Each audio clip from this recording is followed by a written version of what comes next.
아침을 여는 큐티. 오늘 큐티 말씀은 신명기 23장 15절부터 22절까지입니다.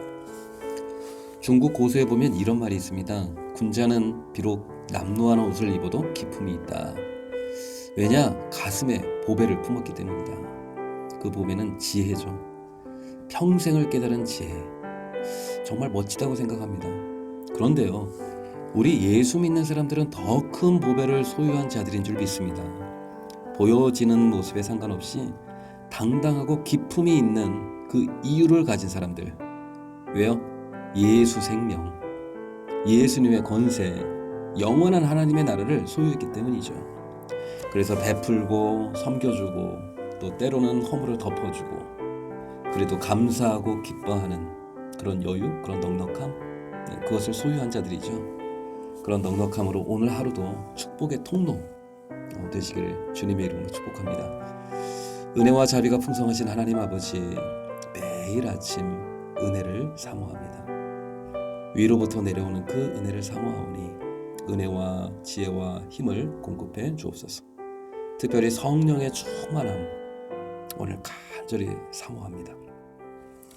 계속해서 이스라엘 백성들의 사회법입니다. 짤막짤막하게 여러 가지 내용들을 소개하고 있는데요.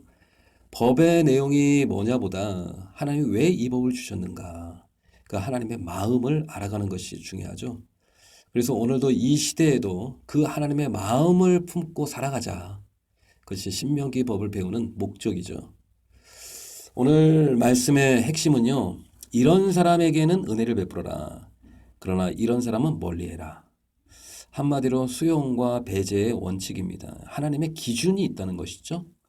먼저 15절에 어떤 종이 주인을 피해서 도망 나왔어요. 그런데 하필 내 집에 머물러요. 다른 사람으로부터 도망 나온 종들 품어줘야 할지 다시 원래 주인으로 돌려보내야 할지, 여러분 어떻게 하는 게 상식입니까? 그 당시 고대 근동 법은요, 원래 주인에게 종을 돌려보는 게 맞습니다.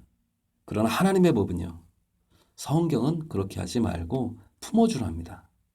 뿐만 아니라 성읍 중에서 원하는 곳이 있으면 거주할 자리까지 제공하고 그들을 압제하지 말라. 그것이 하나님의 법입니다. 정말 하나님은 은혜와 자비가 많으신 분입니다. 환난당한 자, 의지할 것 없는 자, 도망하는 자 품어주고 섬겨주라. 따뜻한 하나님의 성품이 느껴집니다. 그러나 17절에 보니까요, 여자 중에 창기, 남창, 우상 숭배하는 자들, 이런 자들은 쫓아내라는 겁니다. 포용해야 할 대상이 아니라는 거예요. 그들이 번 돈 절대 여호와의 성전에 가지고 오지도 말라. 가증한 것들이다. 우리는요, 직업에 귀천이 없다고 말합니다. 하지만 옳지 않은 방법으로 번 돈 하나님은 기뻐하지 않으신다는 겁니다. 하나님은 어떤 때 보면 엄청 따뜻한 분이세요. 그러나 어떤 때 보면 매서울 만큼 차갑게 대할 때가 있어요. 가난한 자, 소외된 자, 의지할 곳 없는 자에게는 자비의 하나님이시죠. 그러나 죄에 대해서는 철저하세요. 절대 용납하지 않으신다는 겁니다. 하나님은 은혜와 사랑의 하나님이면서 공의와 거룩의 하나님이십니다. 따뜻한 분이면서 때로는 엄하시죠. 하나님의 기준이 있습니다. 믿음의 사람은 하나님의 기준을 나의 기준으로 삼는 자죠. 적용 질문 드리겠습니다. 내가 품어야 할 사람인지 멀리해야 할 사람인지 하나님의 기준을 따르고 있습니까? 인간의 기준을 따르고 있습니까? 나의 하나님은 따뜻하고 은혜로우신 분이십니다. 내 주변에 나의 도움을 필요로 하는 그런 사람이 혹시 있습니까? 또 말씀을 보니까요, 돈을 구워줄 때 동족이나 형제들에게는 절대 이자를 받지 말라. 그러나 타국인에게는 받아도 된다.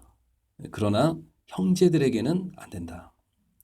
또요, 가난한 자들이 내 포도원이나 곡식밭에 들어와서 그들 마음대로 막 따먹어요. 그래도 놔두라는 겁니다. 왜요? 그렇게 와서 먹는 사람은 어렵게 된 사람들이니까 가난한 사람들이 그것을 취하도록 그냥 놔두라는 겁니다. 오늘 두 번째 하나님이 말씀하시는 게 있는데요. 이자를 받지 말라. 포도원에 곡식밭에 누가 와서 따먹어도 그냥 놔둬라. 모른 척 해라. 하나님이 말씀하시는 게 뭐냐면요, 너희가 내 백성이라면 이런 게 있어야 된다. 그게 뭐냐면 넉넉함이라는 겁니다.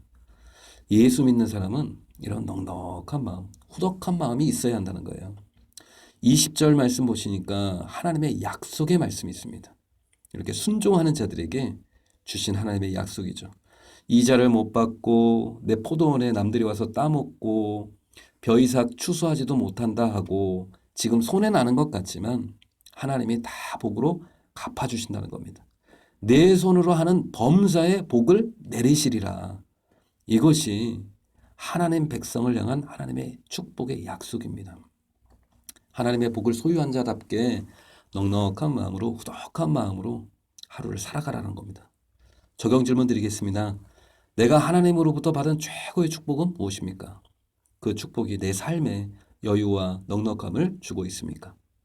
넓은 마음으로 넉넉한 마음으로 지체의 연약함을 용납해 주어야 할 사람이 혹시 있습니까? 넉넉함.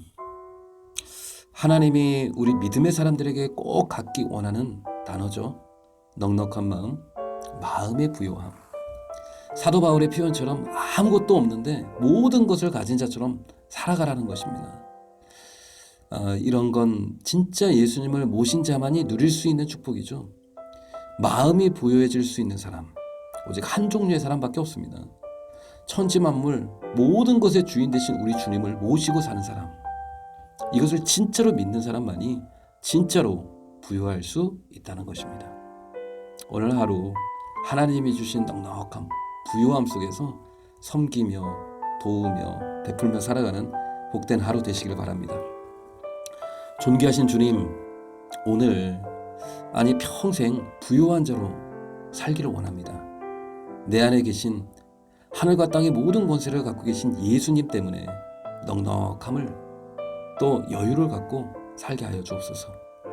믿음의 사람의 태도, 거룩함과 따뜻함, 그리고 마음의 넉넉함, 이런 것들을 잘 쌓아서 예수님을 더욱 닮아가는 자 되게 하여 주옵소서.